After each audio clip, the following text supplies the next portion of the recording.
안녕하세요. 신지우입니다. 저는 전 세계의 미스터리한 사건 사고를 소개하고 있습니다. 우리가 유교와 유학 사상을 이야기할 때 항상 등장해야 되는 사람이 있습니다. 공자와 맹자예요. 이 둘을 빼놓고는 대화 자체가 안 되죠. 공자는 최초로 사람의 마음이라는 뜻의 인을 중시하는 유학의 기틀을 잡은 사람이고, 공자의 유학인, 인의 의를 합쳐서 유학의 개념을 인의로 보충하고 발전시킨 사람이 맹자예요. 이야기하고 싶은 부분은 맹자입니다. 맹자의 성장 배경을 알아볼 때 항상 등장하는 부분이 있어요. 유향이라는 학자가 지은 열려전의 맹모삼천지교라고 합니다. 잘 아시죠? 맹자의 어머니가 아이 교육을 위해 집을 3번이나 옮겼다는 이야기예요. 정확히는 2번인데 하고 싶은 말은 이거죠. 아이의 성장 배경이 되는 환경적 요소가 미치는 영향이 크고 그 환경을 조성하는 부모의 역할이 중요하다는 겁니다. 이렇게 보면 인간은 굉장히 특이한 동물 같아요. 누구나 어릴 때 부모로부터 기초적인 생활 방법을 배우긴 합니다. 밥 먹는 방법이나 신발 신기, 화장실 가리기 이런 것들을 배워요. 하지만 자식의 장래까지 책임감을 가지려는 동물은 인간이 유일하다는 거죠. 알고 보면 인간은 굉장히 생존력이 약합니다. 체온의 1도만 낮아져도 추위를 타고 1도만 올라가면 몸살이 나요. 부모에 대한 의존성도 굉장히 높습니다. 보통의 동물은 1년 내로 독립하는데 인간은 30년이 걸려도 못하는 경우가 너무 많죠. 부모는 이렇게 약한 시기를 지나 생존한 사람들이에요.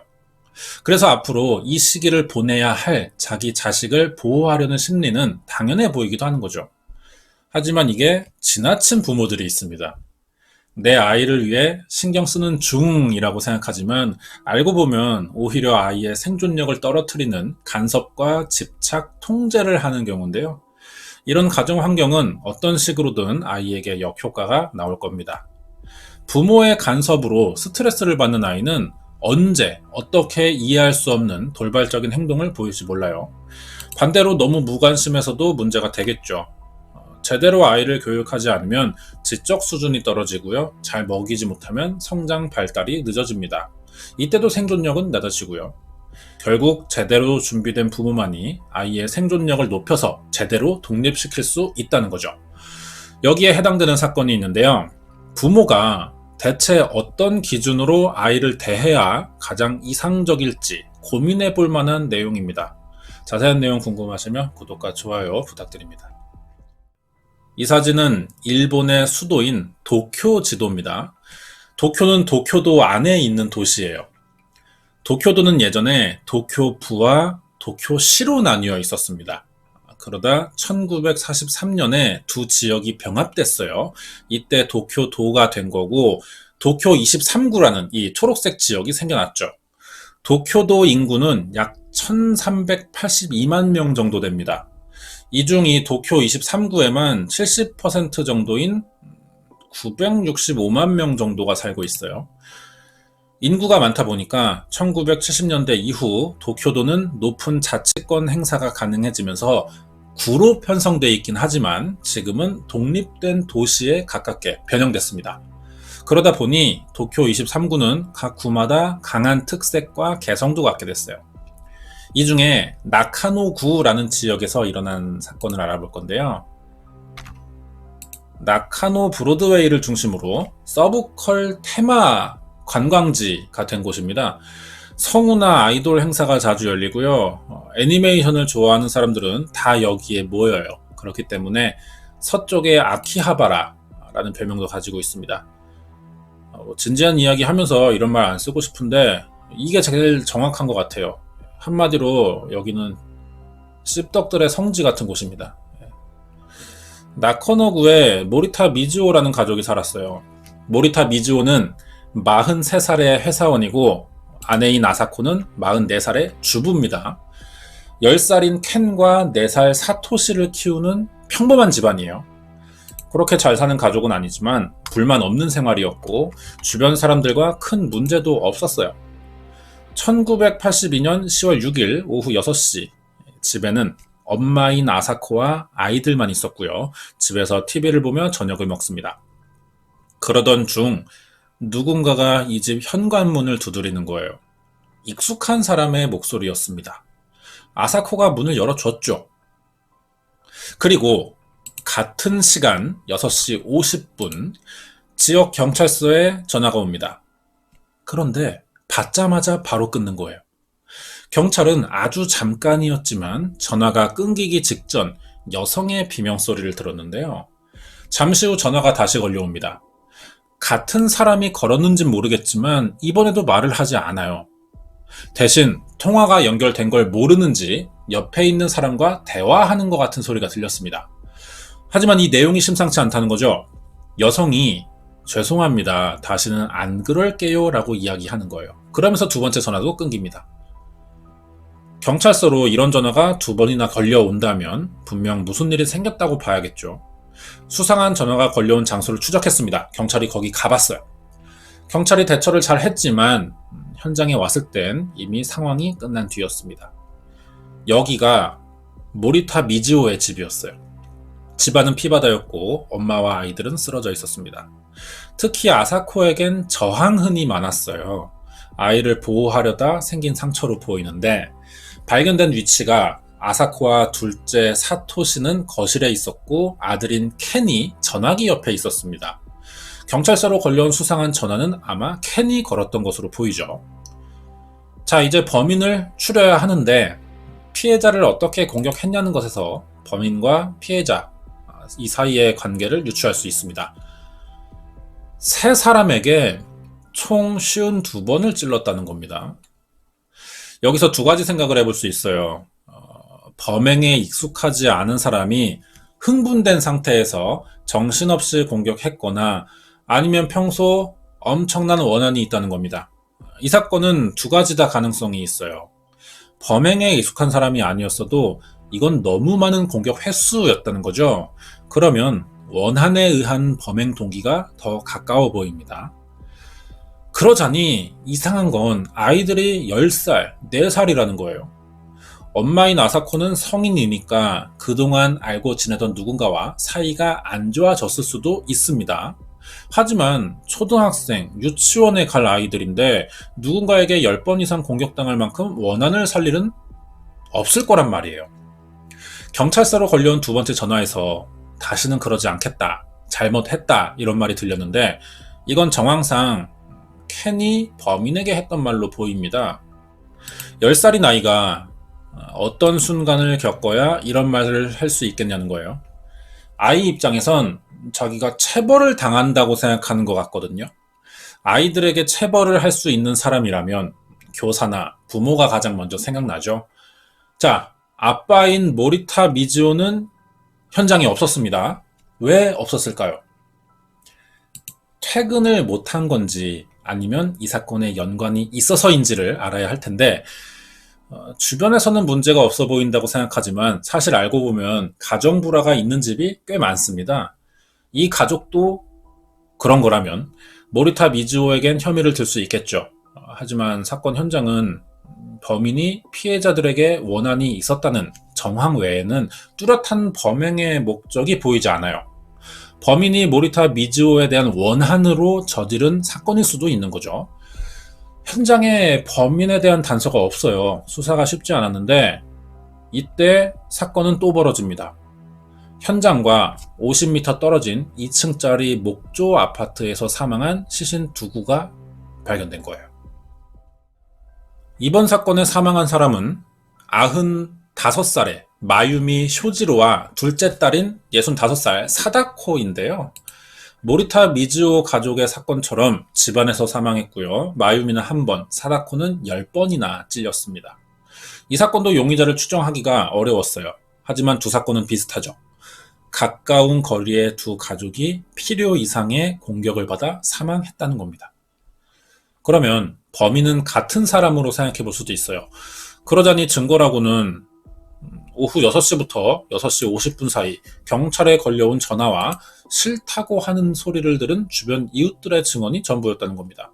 더 이상의 단서를 찾지 못하면서 두 사건 다 미제로 남을 것 같았어요. 그리고 같은 날 밤 이상한 일이 벌어집니다. 이 사건 현장과 200m 떨어진 길에서 자전거를 타고 가던 남성이 경찰에 붙잡힌 거예요. 왜 붙잡혔냐면 이 사람이 어두운 시간인데 불을 켜지 않고 자전거를 탔다는 거죠. 이러면 사고가 날 수 있기 때문에 단속 대상이 되거든요. 경찰은 주의를 주려고 잠깐 불러 세웠던 겁니다. 그러면서 주변에 살인사건이 일어났으니 조심하라는 이야기를 해줬어요. 현장과 가까운 지점이기도 하니까 혹시 수상한 사람을 본 적은 없는지 간단한 조사를 하는데 이 사람이 갑자기 그 사건은 자기가 저질렀다고 하는 겁니다. 그 자리에서 모든 범행을 인정하고 체포됐어요. 범인은 첫 번째 사건이 일어난 집의 미즈오가 아니었습니다. 범행 후 자기 집으로 가서 옷을 갈아입었고 밖에 나와 자전거를 타다가 우연히 붙잡힌 건데요. 경찰이 처음 봤을 때도 도주 중인 것처럼 보이진 않았다고 합니다. 스스로 경찰에 사건을 자백했으니까 현장 정황과 진술이 맞아떨어지는지만 확인하면 사건은 금방 해결될 것 같죠. 그리고 이 범인의 범행 동기도 궁금해지는데요. 왜 미즈오의 가족과 마유미 가족에게 원한이 생겼냐는 겁니다. 지금부터 이 남자의 정체와 동기를 알아볼게요. 그때 사건 현장이었던 아파트를 좀 알아봐야 하는데, 일본에서 아파트라고 하면은 보통 2층짜리 목조 건물 같은 인식이 있습니다. 이런 느낌이요. 건물마다 다를 수는 있지만 목재로 많이 지어지다 보니까 방음이 약하고 단열 효과도 약해요. 이런 조건이면 가격이 좀 싸겠죠. 그래서 사회 취약 계층이나 취업한 지 얼마 안 된 사회 초년생 아니면 지방에서 올라온 대학생들이 주로 거주하게 돼요. 우리나라의 고시텔과 같은 비슷한 이런 느낌일 것 같습니다. 두 번째 사건이 일어난 아파트가 이런 곳이고 사망한 95살의 마유미 건물이기도 해요. 범인이 여기 사는 세입자 중 한 명이었습니다. 이게 그 당시 신문 기사인데요. 범인의 이름은 1982년 그 당시 22살이었던 무라타 토우라는 남성이에요. 무라타는 그 전부터 문제를 자주 일으키는 입주민이었습니다. 원인은 소음 때문이었는데 우리가 잘 아는 그런 층간소음이 아니라 이 사람이 밖에다 소리를 지르는 문제 때문이에요. 집 근처에서 아이들이 놀고 있으면 창문 열고 욕을 합니다. 닥쳐라, 꺼져라 이런 식으로. 그 아이들 중 하나가 첫 번째 사건의 아사코 가족이었던 거죠. 50m 거리의 집이지만 아이들이 시끄럽다면서 무라타가 자주 찾아갔었고 아이들의 멱살을 직접 잡은 적도 있습니다. 사건 1년 전인 1981년 여름엔 매일 옆집의 TV 소리가 시끄럽다며 끄라고 소리 지르거나 벽을 두드리다 보니까 이 집이 이사를 간 적도 있었어요. 이 정도면 주위의 모든 사람들과 관계가 다 안 좋았던 것으로 보이는데 뭐 하는 사람일까요? 경제학과 야간 대학을 다니는 학생입니다. 오전엔 집에 있다가 주로 오후가 되면 외출하죠. 도서관에 자주 갔고 야간에는 학교에서 수업을 듣다가 밤늦게 집으로 오는 이런 생활을 반복했습니다. 그리고 자기 전엔 늦게까지 오디오를 크게 틀어서 시끄럽게 했어요. 작은 소리에도 민감하게 굴던 사람이 정작 주변에 소음을 내고 있던 거죠. 주변에서도 이 문제로 무라타의 집을 찾아오는 사람들이 있었습니다. 이게 범행 동기였어요. 시끄럽다고 한 말에 보복이었다는 거죠. 건물 사람들과 계속 문제를 일으키니까 집주인 입장에서 마유미는 이 무라타가 굉장히 곤란한 존재였을 겁니다. 그래서 1년 6개월 동안 무라타와 아버지를 2번 불렀어요. 집을 비워달라고 했거든요. 그때마다 아빠가 취업 준비 중이니 그때까지만 좀 기다려달라고 부탁하면서 아들을 계속 살게 했습니다. 이렇게 보면 아빠는 정중하고 멀쩡한 사람 같아요. 그런데도 그 순간에 무라타는 마유미에게 되져도 아깝지 않을 빌어먹을 할망구 이런 말을 했다는 거죠. 이 정도면 무라타 토우의 성격도 파악됩니다. 열등감에 의한 스트레스를 주변에다 푸는 거예요. 그 시작은 야간 대학이었던 것 같은데 주간 대학에 가고 싶죠, 누구나. 하지만 이 사람은 성적이 안 되자 먼저 취업을 준비했거든요. 하지만 이것도 잘 되지 않아서 남들보다 뒤처진다는 생각에 스트레스가 쌓였고 야간 대학에 들어가면서 자기 아빠 탓을 했어요. 결국 자기 문제를 다른 곳에서 찾으려는 이런 습관이 있는 것 같습니다. 이런 경우는 보통 자기가 제일 잘 알아요. 자기 잘못이죠. 하지만 이 자기 잘못을 남에게 들키고 싶지 않은 겁니다. 창피하니까. 이렇게 인지 부조화가 일어나자 스트레스를 받는 거고 소음 문제를 핑계로 주변에 화를 풀고 있던 거예요. 예민한 게 아니라 이거는 사회에 적응하기 힘든 성격입니다. 무라타가 체포되자 기자들이 주변 취재를 시작했거든요. 담당 교수를 만나봤는데 학생들이 6, 70명 정도 됐다 그래요. 이 사이에서 딱히 기억에 남지 않는 학생이었고 친구도 없어 보인다고 했습니다. 1982년 9월 27일 무라타는 아파트 근처 가게에서 16.5cm의 칼을 샀어요. 범행에 쓰인 칼인데 11일 이후에 사건이 벌어지거든요. 칼에 프로가 선택한 잘 썰리는 칼이라고 써 있었어요. 이게 문구가 마음에 들어서 골랐다고 합니다. 10월 6일 저녁 6시 무라타는 학교에 갔다가 집에 들어왔어요. 뉴스 시간이었는데 피해자가 되는 마유미가 이 뉴스를 보고 있던 것 같아요. 무라타는 TV 소리가 거슬렸고 이웃 사람이 자기를 괴롭히기 위해 TV를 일부러 크게 틀었다고 생각합니다. 그 순간 화를 참지 못한 무라타는 얼마 전 자기가 산 시카를 들고 집주인인 마유미의 집으로 쳐들어갔죠. 첫 범행이었고 전혀 망설임 없이 이루어졌어요. 그 뒤에도 감정을 제어하지 못해서 그동안 자기 집 근처에서 자주 시끄럽게 하던 아이의 집을 찾아갑니다. 이게 50m 거리에 사는 미즈오 가족이었던 거죠. 이때가 6시 50분쯤 됐었고요. 사실 첫 번째 피해자는 마유미의 가족이고 두 번째가 미즈오 가족이지만 발견된 순서가 반대예요. 신고가 먼저 됐던 거죠. 이렇게 두 번의 사건을 저지르고 무라타는 집에 돌아가서 옷을 갈아입습니다. 그리고 자전거를 타면서 밖에 나가요. 조사할 때도 어디를 가려고 했는지는 알려지지 않았거든요. 하지만 5명을 죽인 사람인데 너무 침착하다는 겁니다. 경찰이 아무런 감정 동요를 느끼지 못했다고 했거든요. 무라타는 왜 이런 사람이 된 걸까요? 어릴 때 성장 배경을 알면은 이 사건을 이해하는데 좀 도움이 될 것 같습니다. 무라타 토우는 도쿄도 쿠니타치시에서 태어났습니다. 부모님과 누나가 있는 네 가족이에요. 부모가 둘 다 교사입니다. 그런데 굉장한 공산주의자였어요. 아버지가 공산당 시의회 위원이고 시단장까지 한 사람입니다. 어머니도 공산당 계열의 사회활동을 했지만 아이들에게 이런 부분을 강요하지는 않았던 것 같은데 무라타가 고등학교를 졸업하고 야간 대학에 들어가자 부모가 그때는 이제 때가 왔다고 생각했나 봐요. 자식들에게 민주청년동맹이라는 공산당 청년단체에 들어가라고 한 거죠. 강요는 아니었어요. 하지만 이 집이 예전부터 부모 자식 간에 큰 애착관계가 별로 없었습니다. 대화도 많이 안 하고. 그래서 자식을 설득하지 못했던 거죠. 아이들이 민청단 입단을 거부합니다. 이때부터 부모와 자식 간의 대화가 완전히 단절됐어요. 그리고 대학교 3학년이 되자 무라타 토우는 집을 나옵니다. 그래서 사건이 벌어지는 이 마유미의 아파트로 들어가 살게 된 거죠. 체포 후 무라타는 조용히 해달라고 말했지만 무시당했다고 생각했고요. 자기가 이 사람들이 자신을 일부러 괴롭힌다는 생각이 들어서 언젠가 복수할 계획이었다고 밝혔거든요. 취직 준비에 스트레스가 심했고 대학에서 돌아왔더니 또 TV 소리가 들리자 사건을 저지르기로 결심했지만 이제 와서 생각해보니까 미안하다는 말도 했어요.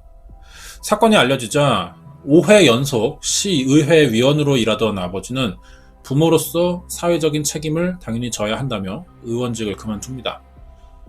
자, 그럼 무라타는 어떤 판결을 받았을까요? 형량 한번 예상해 보자고요. 감옥에 가지 않습니다. 체포 후 정신감정을 받았고 파괴형 정신분열증이라는 진단이 나왔거든요. 도쿄지검은 불기소 처리했어요. 그러면서 이 사람은 병원에 들어갑니다. 이 사건의 가장 이상한 부분인데요. 검찰이 파괴형 정신분열증을 이유로 불기소 처리했지만 정작 무라타는 이런 주장을 한 적이 없어요. 자신의 정신병력에 대한 문제를. 그리고 병원은 정신분열증이라고 진단하지도 않았습니다. 의사가 환청이나 망상은 없고 진단을 내릴 만한 정신병력이 보이지 않는다고 했거든요. 그럼 결론은 하나입니다. 아무래도 무라타 아버지의 힘이, 좀 정치적인 힘이 작동하지 않았나 싶어요.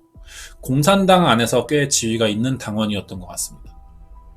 그럼 검찰과 직접적인 접촉도 가능했을 것이고 여기서 어떤 거래를 했을지도 모르는 거죠.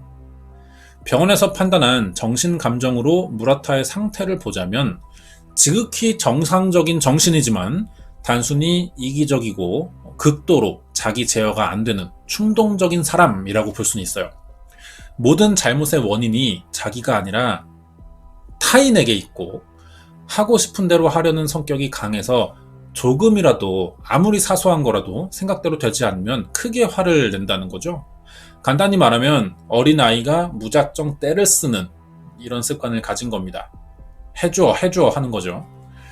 원래 무라타 토우는 어릴 때 밝은 성격이었다고 해요. 하지만 대학 입시에 실패하면서 성격이 바뀌기 시작했다고 하는데 이때 부모가 아이의 잘못된 부분을 지적해주고 올바른 생각을 갖도록 도와줬어야 한다는 겁니다. 대화가 없는 집이다 보니까 어떤 생각을 갖고 있는지 잘 몰랐을 거예요.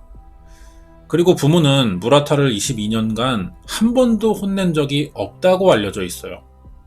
당연히 그런 무라타는 잘못된 게 뭔지 모르고 성인이 된 거죠. 결국 이 사람은 남을 생각하고 배려하는 방법을 배우지 못한 겁니다. 그러면서 이게 사회적인 결여까지 이어진 거고 극도로 자기 중심적으로만 생각하는 이기적인 사람으로 완성된 거죠. 입원 후 7개월이 지난 10월 31일에 퇴원이 가능해졌어요. 의사가 나가도 좋다고 했는데 그런데도 가족이 원해서 계속 입원시켜뒀습니다. 아마도 이거는 이제 아빠의 의회 활동을 다시 좀 염두한 이러한 결정이지 않았나 생각이 들어요. 무라타는 입원한 상태에서도 병원 안에서 3번의 폭행을 저질렀거든요. 이때도 오히려 약한 사람들이라 폭행을 당했던 거고 당한 게 잘못이니 자기가 피해자라고 주장했습니다. 극단적인 자기 고집이 여전한 거예요. 기록상 2002년까지 입원한 것으로 확인됐는데 1983년에 입원했으니까 19년 정도 병원에 있던 거죠.